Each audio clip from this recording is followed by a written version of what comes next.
Bharatiya Janata Party and Modi government is looting and fleecing the people of this country, more so the people of Karnataka.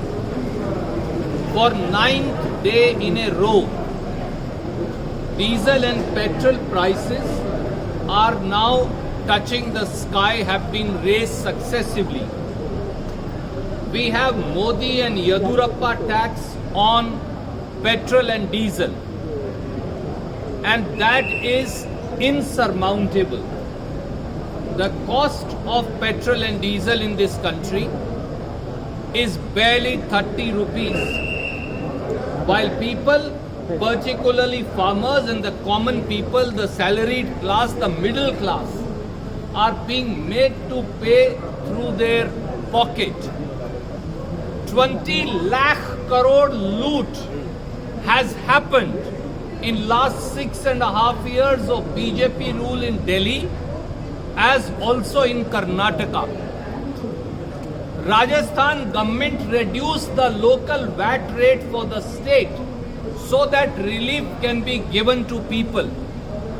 Why is the BJP government in Karnataka not reducing its own VAT rate on petrol and diesel so that relief can be given? Is the responsibility of the Prime Minister and Chief Minister only to fill up their coffers, or listen to the problems of the people? And much worse has been happening to the cooking gas. The cooking gas prices are now crossing 770 rupees per cylinder. Only in this year, that is last 2.5 months, since December 2020 to today, 175 rupees per gas cylinder has been increased. What should the people of India do? And all newspaper, all channels of Karnataka have been showing since morning that all essential commodities, on account of the enhanced cost of transportations, are going through the sky. How will people of Karnataka and people of this country be able to survive like this?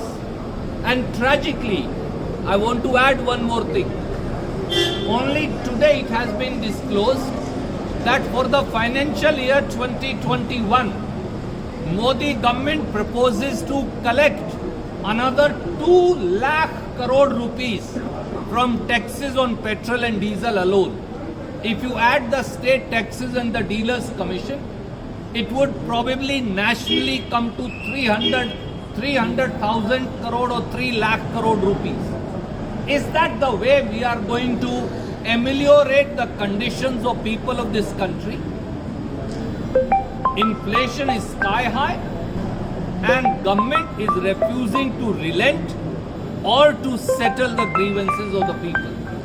This fuel loot must end, this Modi tax must end, this Yediyurappa tax must end, and relief must be given for LPG, petrol and diesel to the common man, to the housewife, to the middle class, to the salaried class, to the farmers and poor of this country.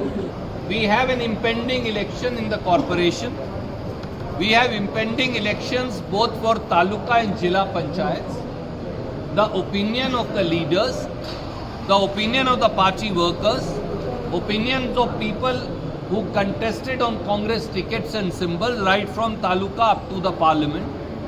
We are trying to collate that information so that an action plan, both for development of the rural hinterland of Karnataka as also for Bangalore, a vision paper then can be presented on which Congress party will then go to polls on. Sir, at the same time in Bangalore especially, you might have heard of KGL and DJLD case. Even Akanda Srinivasamurthy is making allegation against your own party leader. He's a ex-mayor as well. He's a ex-mayor of the BBMP. What is your stand on that one? I think there are some matters that need to be discussed inside the party fora and not necessarily through friends of the media. I would advise all Congress leaders, instead of going to the press and the media, making unwarranted comments which is not conducive for their own growth, as also not conducive for in the party's interest. They should raise all concerns before the PCC president, the CLP leader, the working presidents, and I am also here. The AICC secretaries are here. We will listen to everybody. Everybody has a right to speak. We will not issue notices like the Bharatiya Janata Party, where corruption of the chief minister, when it is exposed by their own legislators, then Bharatiya Janata Party issues notices to them. When a transfer scam is exposed by BJP legislators, then notices are issued to them instead of questioning the chief minister whether there is any truth in that or not. So this is not the party of VST. This is the party of workers, and we will listen to everybody's Sir, grievances. but he, sir,